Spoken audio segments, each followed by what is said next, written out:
happening now. We'd like to welcome our viewers from across North America and around the world. This is the EdTech Situation Room, episode 372 for April the 8th, 2026. My name is Wes Fryer, and I'm coming to you from Charlotte, North Carolina, where I am a media literacy and STEM teacher, a middle school teacher, and I'm being joined as always across the internet through the amazing power of fiber optics by Dr. Jason Neiffer, who is the EdTech Yoda of the North. He also, works for the Montana Digital Academy and plays a role in, state AI breakthroughs, I think. So have you been nominated for the Nobel Prize yet, Dr. Neiffer? The Nobel Prize in nerdery, perhaps, but I did get, actually, this is quite an honor. I'm going to sound like I'm joking, but I'm not. I didn't know they had this award, but I've been nominated as the University of Montana Innovator of the Year. So the awards assembly is on Friday night, and I will be traveling on Friday night, unfortunately, but and the four other people on there are real. I was going to say, did Caitlin get nominated for that too? Did I see that?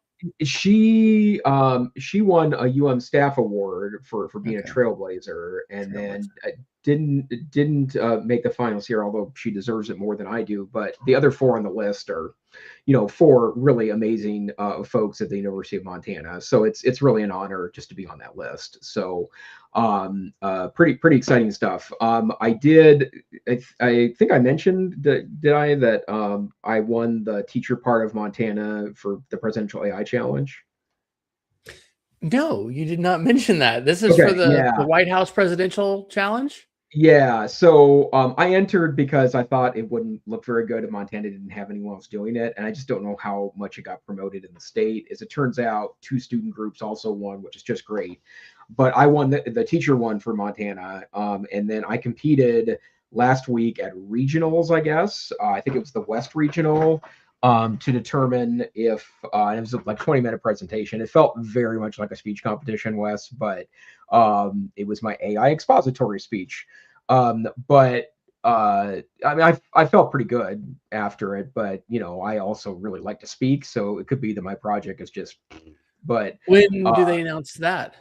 Apparently, they're going to announce the finalists in mid-April, and then if I make the finals, it's a trip to DC in June.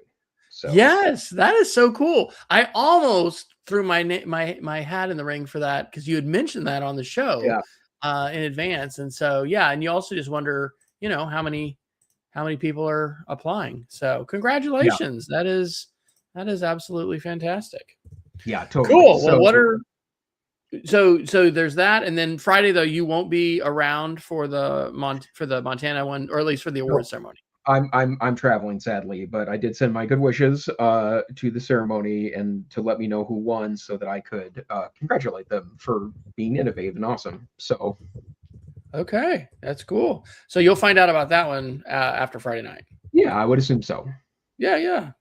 Well, that's outstanding. You're doing great work. So what is it that we're going to do here tonight on the EdTech Situation Room with our 13 live viewers that have just suddenly jumped on, probably from YouTube? Well, hello, live viewers. The EdTech Situation Room is a podcast about technology and education, and we have been scouring the internet for hours to determine what stories that you might want to hear. And here we go on our topics tonight. We've got some AI topics, of course, some security, which I just noticed I accidentally put a Google article under security, which is actually an AI article. Hey, it's okay. Some media literacy, which is increasingly wildly important. Social media news, our miscellaneous category, and one tonight's awesomeness with our Geeks of the Week. Dr. Fryer, where would you like to start tonight? Oh my gosh. Well, shoot. Wow, I was about to just jump right into the AI. We know we're going to talk about a lot of AI, so let's do some not AI stuff first. Let's talk about quantum computing and encryption, and then we can talk about Verity. Have I mentioned Verity before? You might have. Okay, so just on Monday, I facilitated a webinar for the Media Education Lab about Verity and also just about AI and news. And so I was not aware of this. They approached me, and actually I wanted to be careful not to do like just a product, shtick, and they did a wonderful job. They had several members of their team.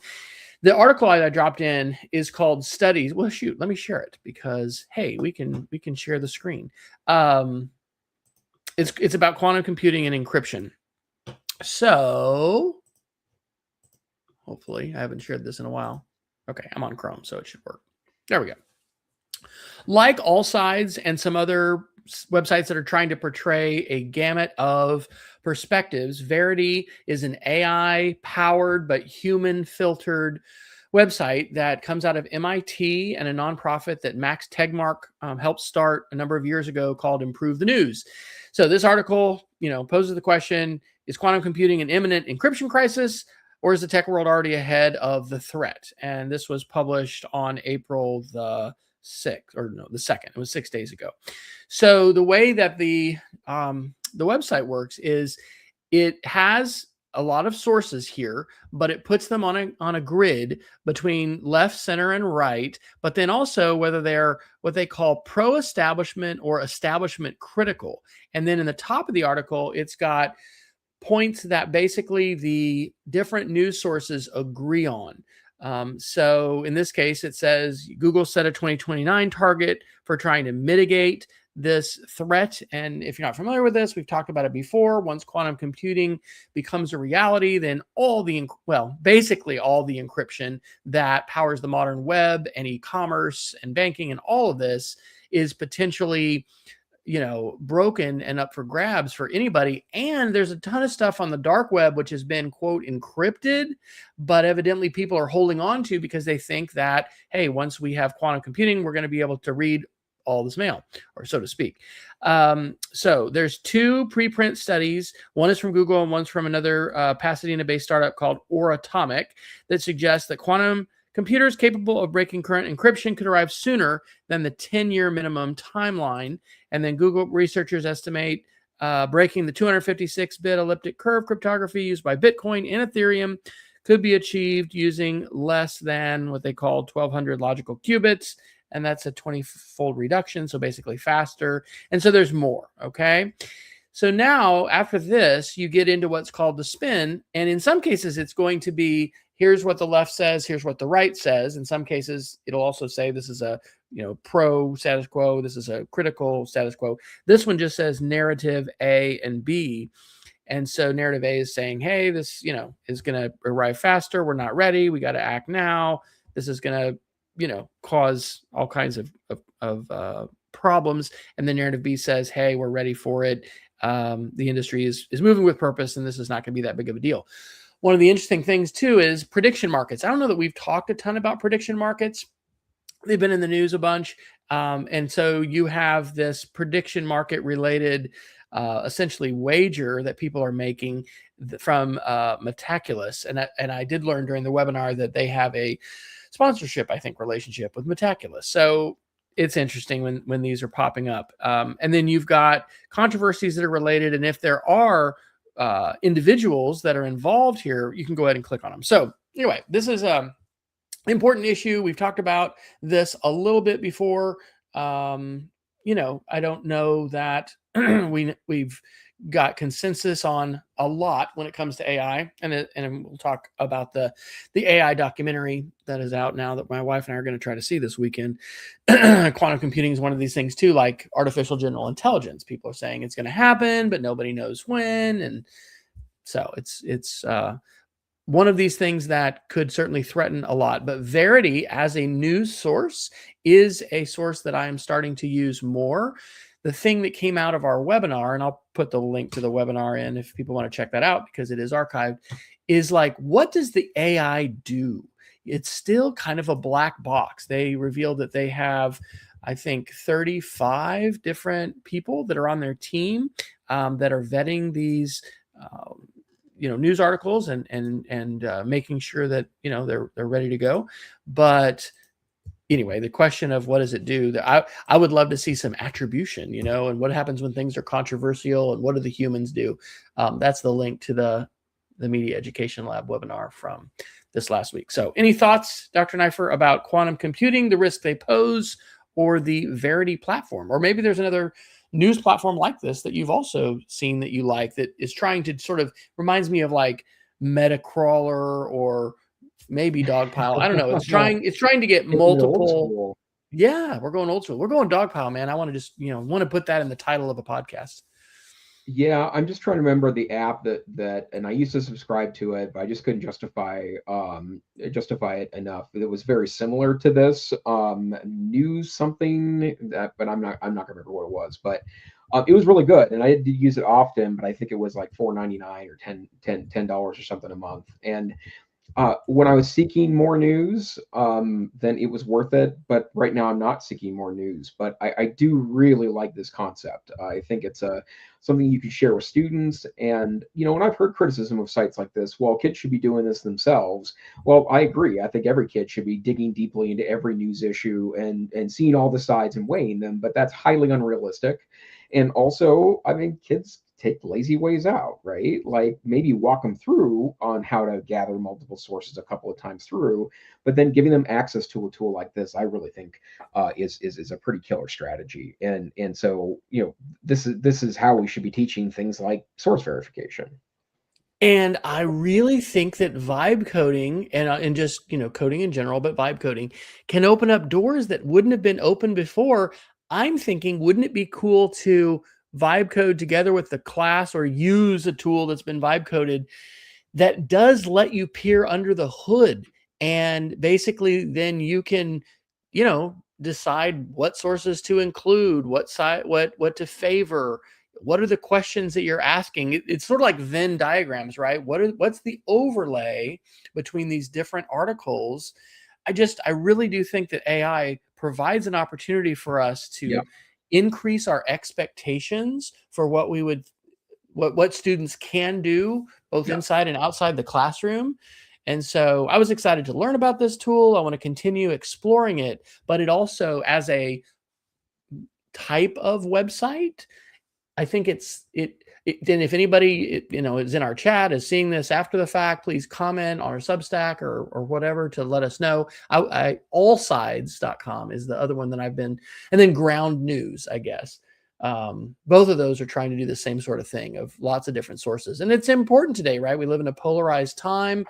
Many of us, myself included, we've got a wide variety of parents and families and folks that are in different places politically. And so we do, I think, need to be careful when we choose news sources, and using a site like this. And I think Google News does a reasonable job of it too, in terms of presenting, hey, here's this issue, here's all these different news sources that are talking about it. But Verity is actually trying to sort of position the different news articles in this grid on these continuums, and then draw out where these different narratives are, which I think is very helpful. So if anybody yeah. out there has some other tools that you're using, I mean, I want to attend more webinars and workshops on this. And I'm, last month I did a session called Reclaiming Our News Feeds for the Thrive Conference, and that's going to be one of my things I think I'm going to keep working on. I've applied for a couple TEDx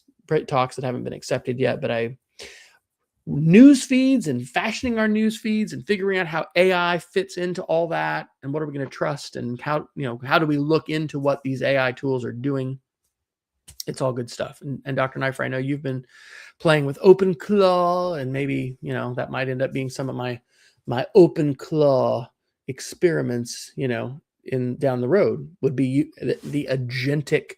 potential of us to monitor, even for the EdTech situation room. Tonight, I did not use a Gemini Gem or a custom GPT. I don't use ChatGPT much at all anymore, but I didn't use anything like that to get articles.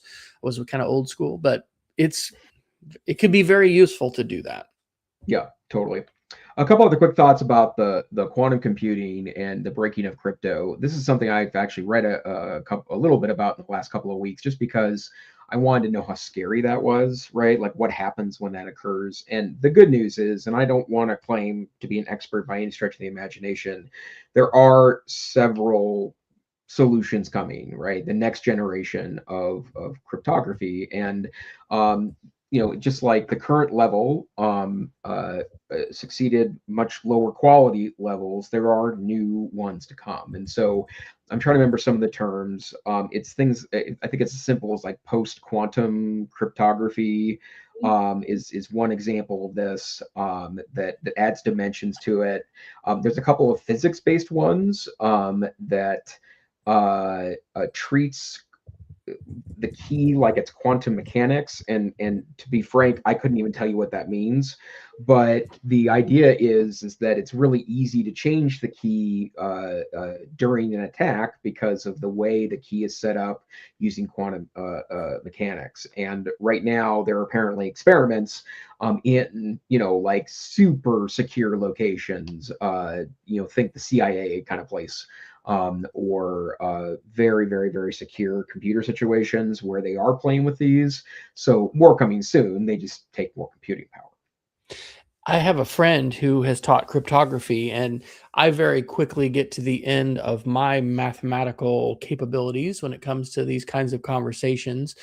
It certainly is an area that we need people to be mathematically very sophisticated, and cryptography. But cryptography is not something like everybody's going to have to learn how to do it in depth. But the experts that are working on this are doing extremely important work, and I am confident that we're going to be able to figure this out based on conversations I've had with people that are far smarter than me when it comes to these kinds of issues. So I don't think the sky is falling, but it is going to be significant, and it may kind of be like a Y2K thing. It also depends on how inexpensive the quantum computers can become, right? Yeah, I mean, if that's the point. only the NSA and nation states and whatever have access to them, that's not going to pose that great of a threat. But if we have, quantum computers that people are going to be able to run on their homes, and it's just not going to be crazy expensive, then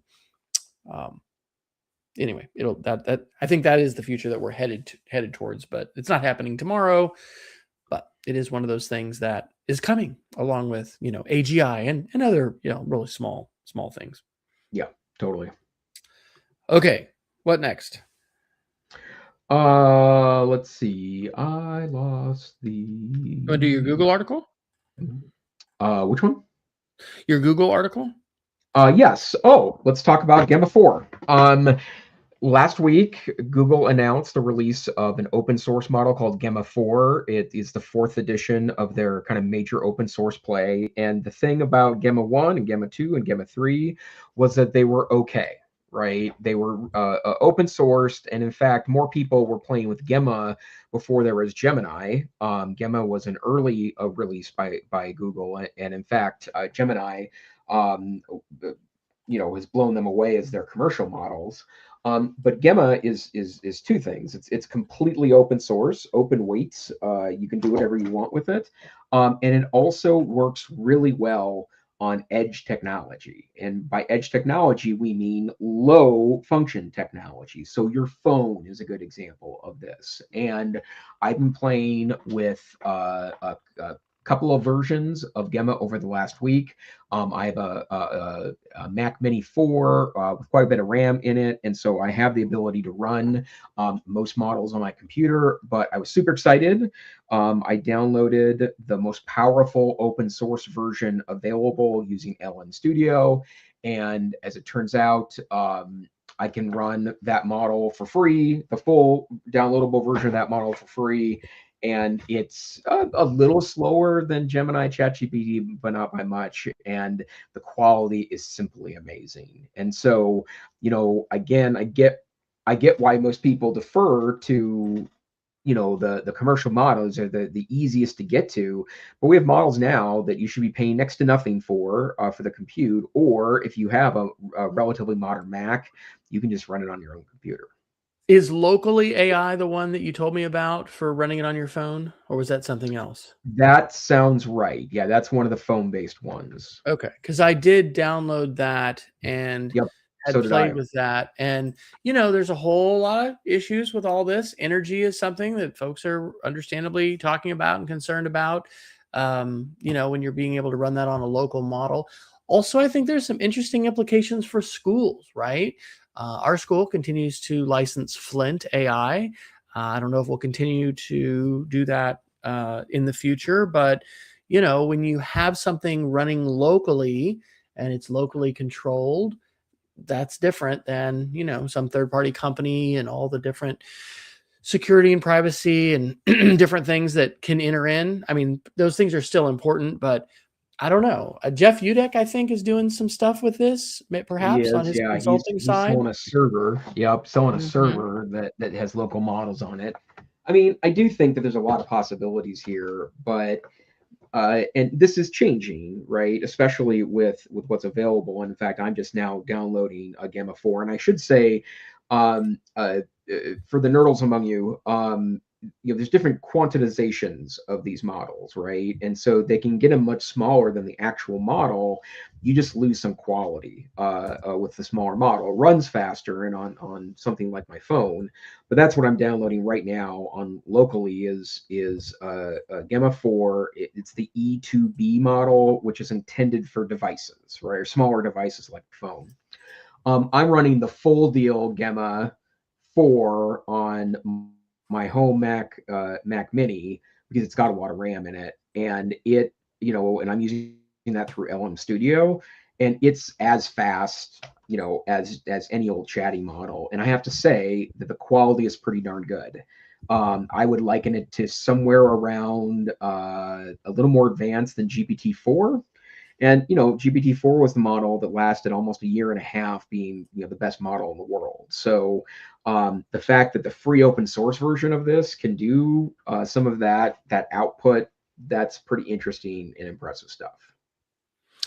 Private edu.ai is Jeff Udek's company that I think Yeah, he's doing. So yeah, interesting. I mean, I think like the water flowing downhill, gravity. I mean, I think we're going to migrate to the most capable models. So, yeah, you know, trying to attract folks to say, hey, use this local model instead of using the most, the most powerful frontier model that people can access through the web is probably going to be a bit of a hard sell.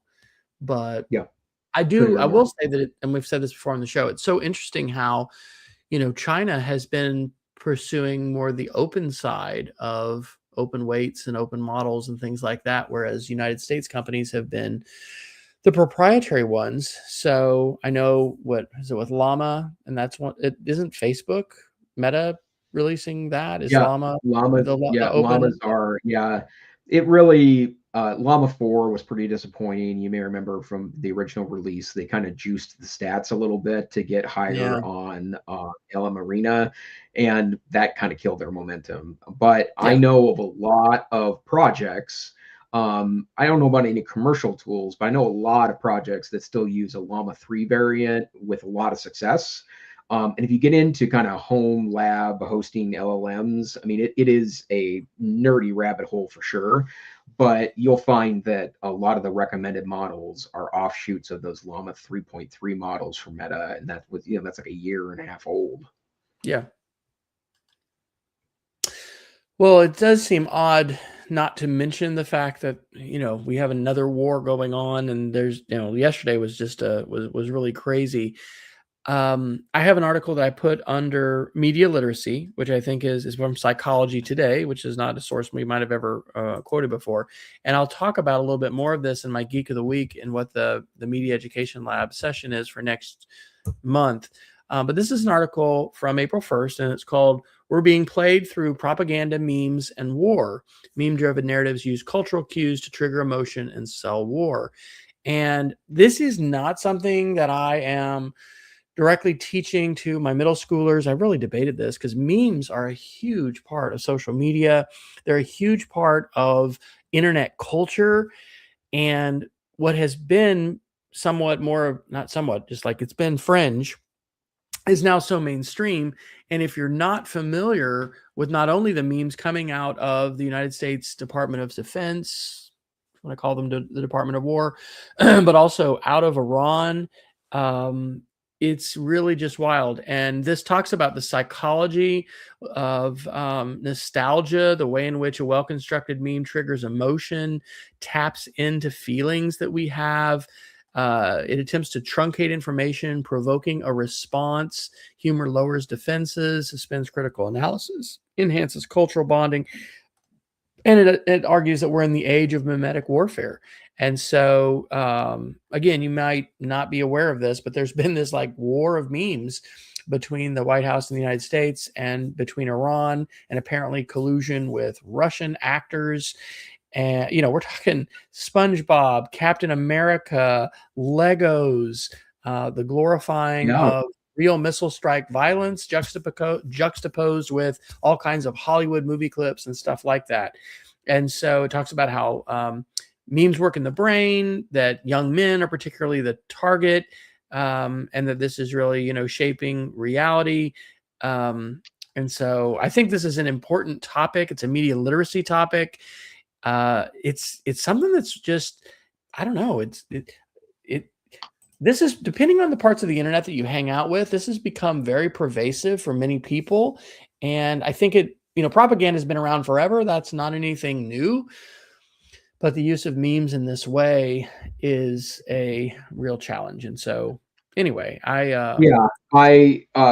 Under the Desk News, and I think this was on TikTok, which I accidentally downloaded to my phone for a couple of days again. I will be deleting it again soon. But they were showing a couple of Iranian propaganda videos that were done up in Lego style. yes, that's what I'm And talking about. I mean, like, it is wild, right? It blows the brain a little bit, and it doesn't have a necessarily a direct AI connection, except that almost certainly a lot of these videos are generated, These are right? being generated Like, with AI tools. Yes. yeah. There's just you could have done this 10 years ago with a underground animation studio, but that just wasn't a thing. Well, now it's effortless to create this stuff, and for better or for worse, it does dramatically increase the availability and the ultimate use of propaganda, right? And I don't exactly know what media literacy looks like in this kind of post AI world. I would say, Wes, you've been an expert in this long before I was even all that interested in the issue. Do you have any thoughts to share in regards to how we start to approach this in our classrooms, other than directly talking about it? Well, I mean, my geek of the week is going to be the May topic for the Media Education Labs Media Ed Club. I mean, I think we need to start exploring it as we are tonight, talking about some of these articles and these issues. I think part of this is also the gap that exists between youth and older adults and generations as far as media landscapes. And it's not just age. Just because you're a young person doesn't necessarily mean you're seeing this stuff on TikTok.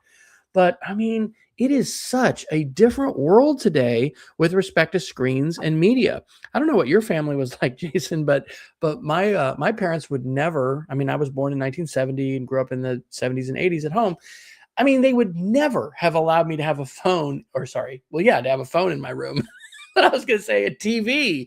I was not ever going to have a TV in my room. And, I remember my mother at one point blocking, MTV from our cable subscription. And then, do you remember when that movie came out the day after? It was like, Oh, I do filmed remember in the day Lawrence, after. I used to show Kansas. that after Yeah. the AP European history test. And that movie was a dramatization of a nuclear exchange between the United States and Russia, and or the Soviet Union. And evidently, Ronald Reagan, president at the time, actually saw that, and that helped convince him that we needed treaties and we really needed to try to work towards disarmament. It's real fascinating. But my point is that we are such a far cry from the time when a parent who wanted to could say, hey, we're going. Oh, and the story about that is I wasn't allowed to watch that because my parents thought that would have too much of a psychological impact on me. That's probably why it turned out so weird. Phones today are so ubiquitous. I walk into our school cafeteria basically every day, and 80% of the kids are, face down on the phone. So I think some of this has to do with just conversations about the media we consume, the influencers we listen to, and having open dialogue about that. But I'm going to continue to be careful talking about memes because, boy, these memes can be so fraught with absolutely sometimes terrible and inappropriate inside jokes and it's so multi-layered that I think it can be fraught with danger. But this is the world we're living in, and I think part of what we need to do is find safe places to be able to talk about this. And anyway, I think that doesn't give an answer, but No, it's pretty grappling with good. it, recognizing it's an issue, and then Yeah. finding ways to talk about it is a good strategy. Well, and I'll even say, Dr. Fryer, cheers to you for pounding on this drum for so long, because it seems like it's never been a part of your professional persona to be like double serious about this. And as it turns out, you were right. This is incredibly complex and matters for democracy. It really does. Yeah. And news matters. Okay. So let's talk a little bit more about kids and AI. This is a TechCrunch article, and this one is I guess it's just March 15th. Okay. So it's not that old. It's about a month old. Lawyer behind AI psychosis warns of mass casualty risks. Probably we've heard some of these articles about character AI and about the suicides of some youth who have been, talking to AIs and becoming their friends and their counselors and things like that. This goes into some detail about the Canadian event where an 18-year-old talked to ChatGPT about feeling isolated and being obsessed with violence. And according to the court, ChatGPT not only validated feelings, it told her the weapons to use and gave information from other mass casualty events. And then she went on to kill a bunch of folks before committing suicide. And there's other cases of suicide. And this just points to the dangers of not having guardrails and also just releasing kids to these models and what it means to have them out in the wild that kids can have access to. I mean, we have a lot of loneliness. We have a lot of trauma and difficulty in adolescence and in people's lives. And there's so many different things going on. And so, these AI tools, while they can be incredibly positive and wonderful, they're not set up to handle any kind of mental health counseling situation that could come up. And honestly, they're pretty much coded to try and please the user. And if the user is asking for something, they're going to try and provide that. So this is pointing to the idea that we need to have guardrails, safety. AI has a really high potential to be used by bad actors. And sometimes it's not even, quote, a bad actor. Maybe it's a child in crisis or a person in crisis, but somebody who's going to be looking for not only, validation and support, but possibly they're going to be looking for, information that's going to help them hurt other people. It mentions that word sycophancy. I think that probably needs to be a vocabulary word for all of us in AI. How do you define, Dr. Neiffer, sycophancy? Do you The have a way of AI has, talking about it? yeah, AI is a proclivity of kissing your butt. I mean, that's the easy crowd version of it. But yeah, I don't want to say I told you so, because this is the drum I've been beating on, but like, yeah, this is a real problem. And the problem with it, in fact, I was just having a conversation with a colleague of mine by email the other day about this, and we were talking about sometimes you like the cheerleading, right? And that's what makes this, I think, more complex for me as an educator, is because I obviously know that my ideas are not the best ever, and that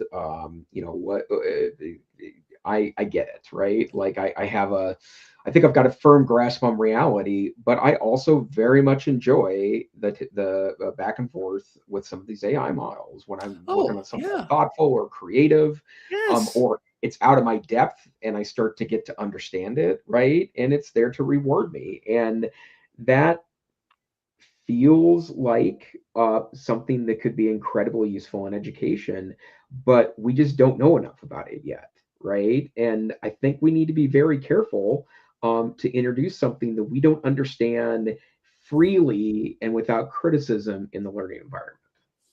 Something that I'm thankful to have gotten a lot more insight into when we lived in Oklahoma, because we lived in Oklahoma City for 16 years. And it involves the Oklahoma bombing attack at the Yeah. federal building, and Timothy McVeigh and Terry Nichols. And, um, you know, my parents and we lived in Kansas, in Manhattan, which is near Junction City. And there was a Ryder truck spot that's right on the interstate. That's where McVeigh bought the truck. But that was fertilizer. He was in the army. He was a domestic terrorist. But folks that are wanting to do harm to others have more tools and more access to information than they ever have before. And there's a media literacy connection, which we're not doing in middle school right now in my class, and I don't think we will be, but like domestic extremism and the need that we have for folks in government, and then also folks outside of government in the nonprofit world, and just in other groups, think tanks, other groups, to be working on this. In the case of educators, I mean, part of this is trying to connect with kids and get kids help. Everybody needs a friend. Everybody needs a connection. Everybody needs to be seen, right? There's a complex set of factors that go into somebody that wants to not only harm themselves, but maybe harm others. But this article in TechCrunch highlights some real troubling issues. And again, I'll go back to the let's talk about it. I think every single school, and this isn't just for the counselors, but we should all be talking to parents about the dangers of AI companion bots. And if kids are using AI companion bots, I would really discourage parents from allowing kids to do that. The companies obviously want to make money. They want this to work. And I'm sure there are stories of where these can be wonderful. And I've heard some of those stories, but it's just not a proven, hey, this is safe for everybody. Let's just let everybody have it. It's totally not. And these articles really highlight the dangers present. And so, you and I aren't going to solve all these issues, but if we can encourage not only educators, parents, grandparents, caregivers, what's on our phones? What are our kids doing on their phones? And what are we doing with AI, and specifically AI companion chatbots? But you can use any AI as a companion chatbot. Yeah. And that's something else to be really aware of, right? So any model that you've got, and it probably can also be some of these models that are running offline or whatever, right? You can just start off, here's the hat I want you to put on right now. I'd like you to be, my counselor and help me, whatever.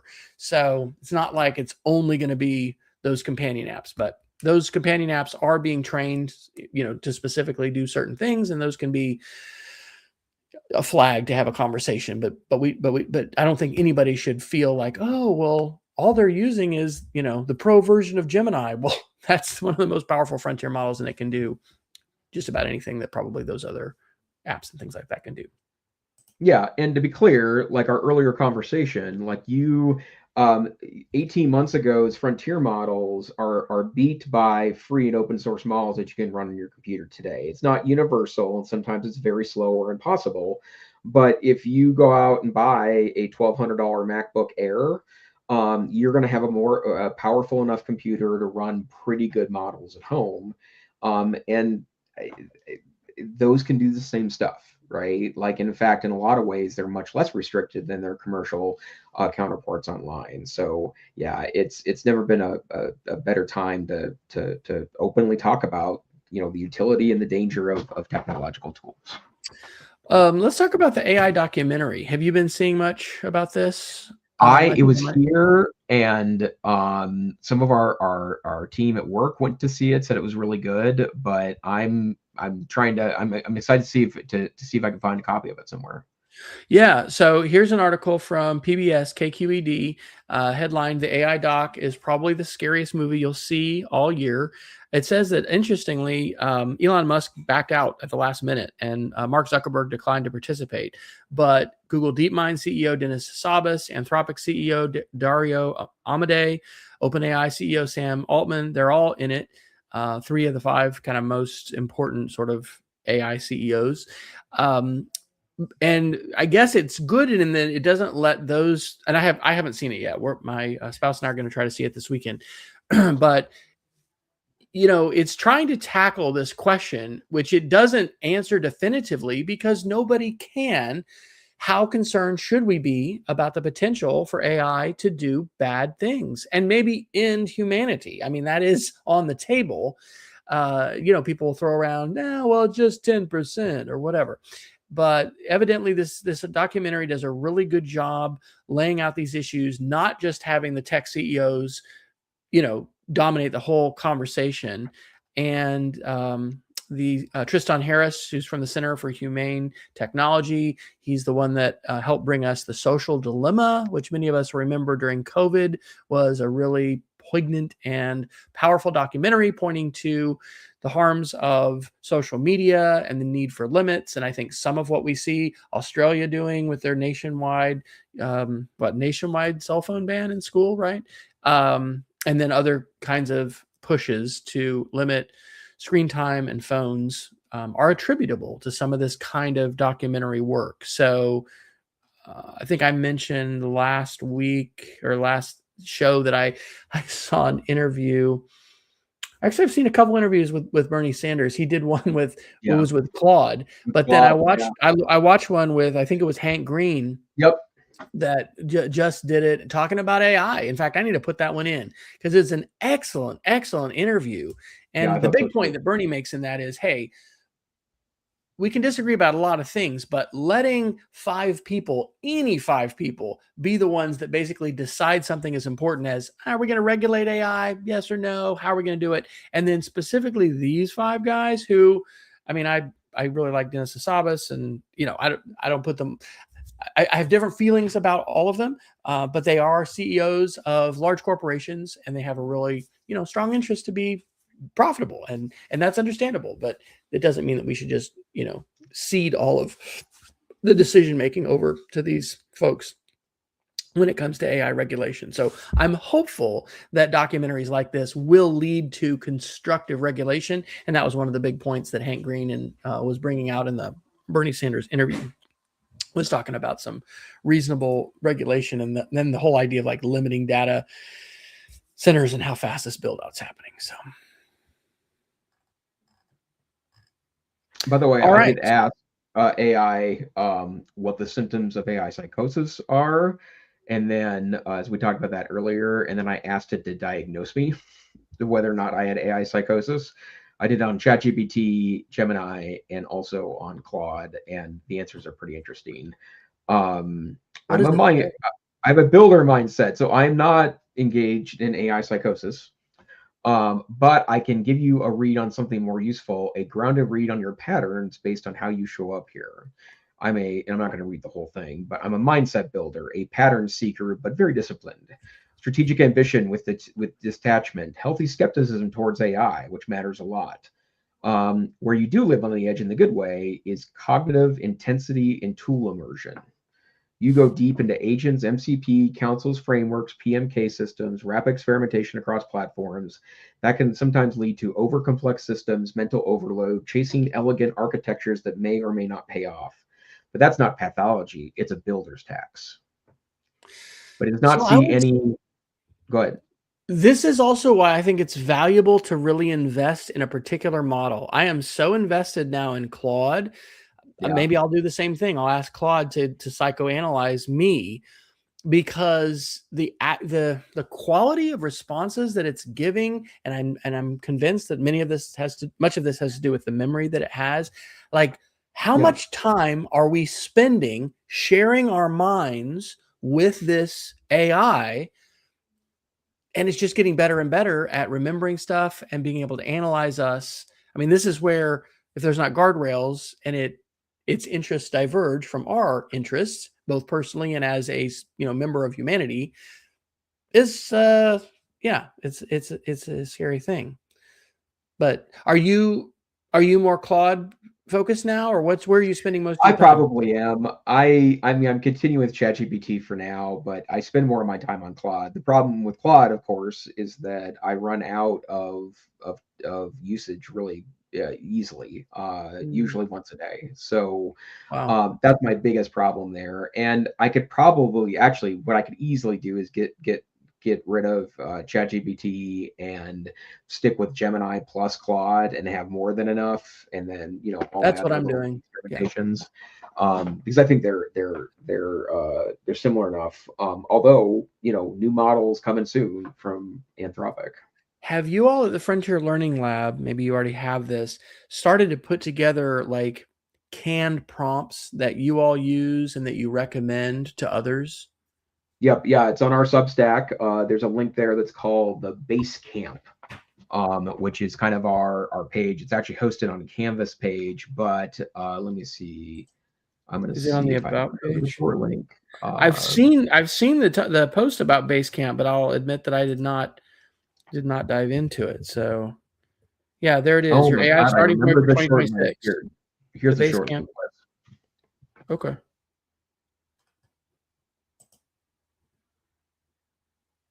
Yeah. Okay. Oh, and it's a Canvas course. Yep. Okay. Well, very cool. And there you have it, folks. There is the link. And so that's going to include a variety of different prompts that you have all developed and recommend. And Yep. Yeah. And we keep adding more there. Caitlin and her crew have been doing a really great job of keeping that moving forward.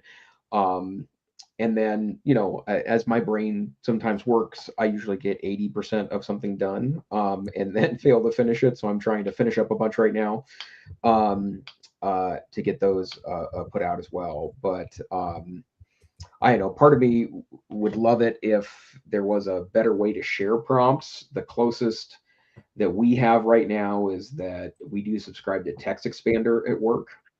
In fact, this is a heck of a gig of a week. I've talked about text expansion, probably 24 times since we started this podcast. It's still my favorite hack on a computer. But one of the things that we've done is shared several prompts inside of our organization through text expansion. yeah. And that's been super nice because there's about 10 or 12 pretty generic ones that I use frequently. I just stick them in a share folder with my colleagues, and so they can use them however they like. So this is jumping around, but this is related to the idea of the prompt, because Mike Caulfield at the University of Washington is the one who introduced me to this, called it deep research, this AI super prompt. He spent months doing it. Monday night, we just had the TIP teachers meet up on Zoom for media literacy. And I learned that Mike Caulfield has a new version of SIFT for AI. Oh. And so I just dropped that link. You can just Google Mike Caulfield Substack. The post is called for AI Easter Bunny on right. He uses a meme of our president with an Easter bunny, and anyway, he's sifting it. What's so interesting is he's not using super prompts. The model, it's here. I'll share it really quick. The model is basically just get it into AI. If most people are not going to take a prompt and actually put it into an LLM. So this is it. Mike Caulfield from April 4th, SIFT for AI and Easter Bunny on the right, a demonstration of the find relevant sources move. So this is the meme that he's using to investigate. But this is the updated SIFT, which I started my unit today with my kids on Fruit Loop conspiracy theories, lateral reading, SIFT, the moon landings. Let's investigate our sources. The new model is stop and get it in, meaning take whatever it is you're fact checking into the best, most powerful LLM that you have. Don't worry about the perfect prompt. You'll script it afterwards. Just get it in, and then you can either go either way to investigate evidence or source or find relevant sources, which is a bit of a change. Before it was like, investigate the source. You stop, you investigate the source. This is saying, okay, now, yes, you can investigate the source, but you also need to investigate the claims, and then you can track down links. And so anyway, this is, if you're not familiar, I don't think it's an exaggeration to say we're both pretty strong fanboys of Mike Caulfield and the SIFT model. He does amazing work. Yeah, and he's just a great thinker. So I don't know. My thinking about that is, okay, that sounds good. Yes, let's look at how AI tools can be used to help us, fact check. claims and memes and posts and articles and whatever. But like, again, go back to the prompts. I think that there's a really strong case to be made for different prompts. I was talking to my wife today. It's another geek of the week that I have, but asking the AI to ask me questions. And I think I got that from you, Jason, or maybe we just got that reinforced. But every time I'm developing, a prompt, I'll say, are there any questions I can answer that will clarify and help you do a better job? And it always asks something. Anyway. Yep, and I just added my favorite one into chat. Please ask me clarifying questions one at a time, providing options if you can, until you're 98% confident you fully understand my request and can deliver a high quality response.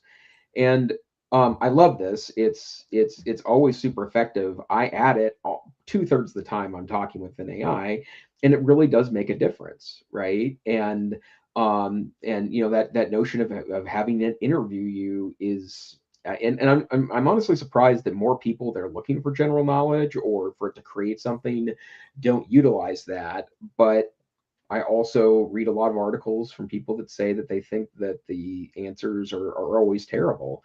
And if you're just treating it like Google, I agree, they probably are.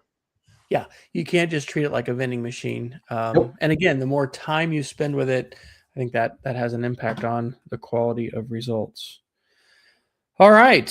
You've got a couple other articles in there. Google Vids. I could do the Japan robotics article. What else? What do you want to do?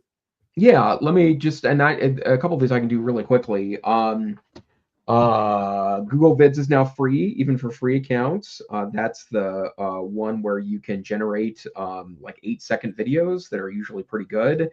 There's definitely limitations with the free account, but if you're looking to play around with a pretty good video generator, then Google Vids is pretty solid. And we need to mention, we probably said it before, but we've missed a few weeks. I mean, Sora is dead. Yeah. ChatGPT killed Sora, and there was like $1 billion investment that Disney was going to be making. And anyway, all the AI slop and all this stuff, and then Sora gets killed. So interesting that Google's still moving forward. I think that OpenAI just needed the compute, and Sora was just eating the data centers for lunch, and they had to just like say, got to turn that off. That was my read. Yeah, I've heard that a couple of places, so I think you're right.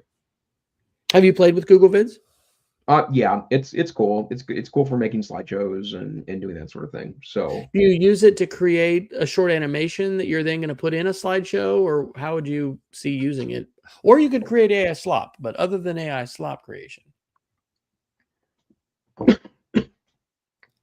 I'll talk a little bit. Yeah, I'll say that I have not. I played with Sora a little bit, and one of the things that Sora gave you some initial tokens and resources to be able to create short videos, and then with time, or I'm sure if you paid more money, it would allow you to create longer ones. But Google Vids, that's not inside. It's one of the tools that's now in Gemini, right? Because Gemini's tool set, when you click on a prompt, do you want to make an image? Do you want to bring in Notebook LM?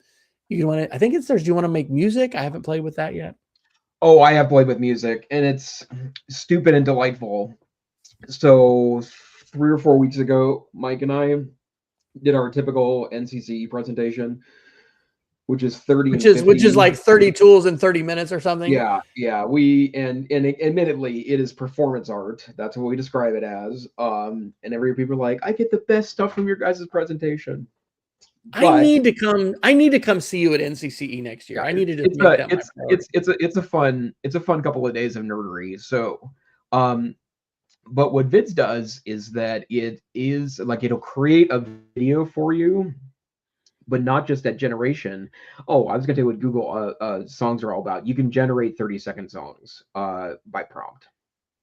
So when I'm even wondering, I might just do this in the background here.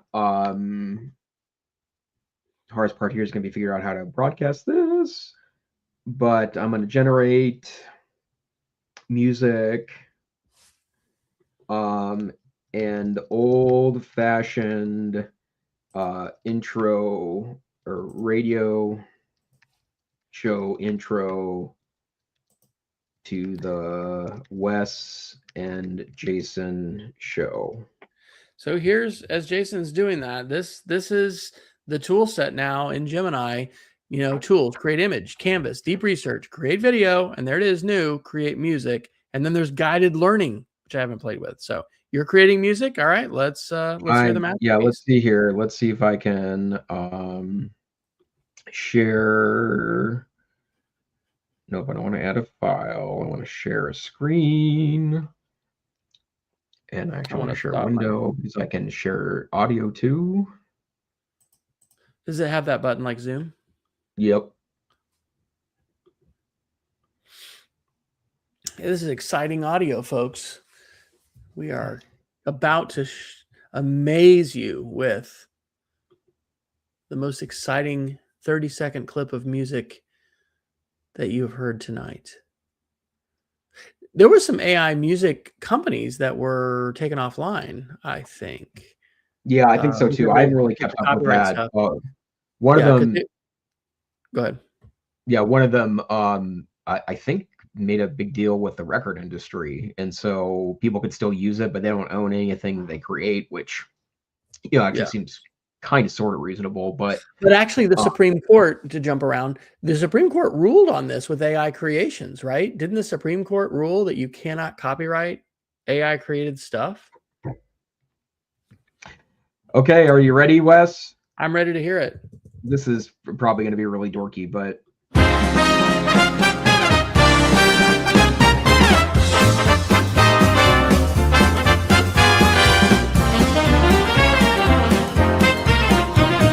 broadcasting through the ether, Wes and Jason,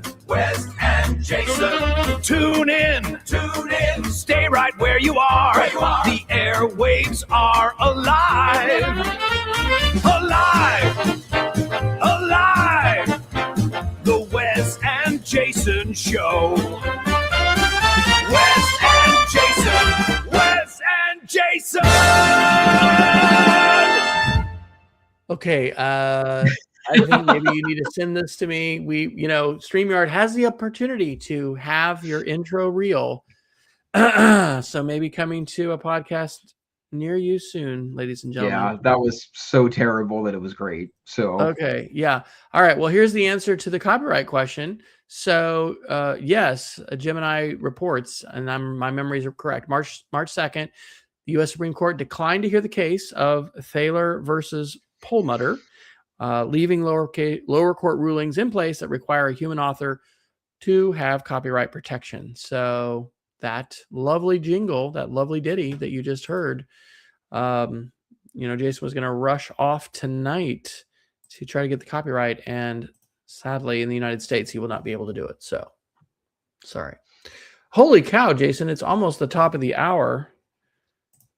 Do we want to talk about a couple more things before we Geek of the Week it?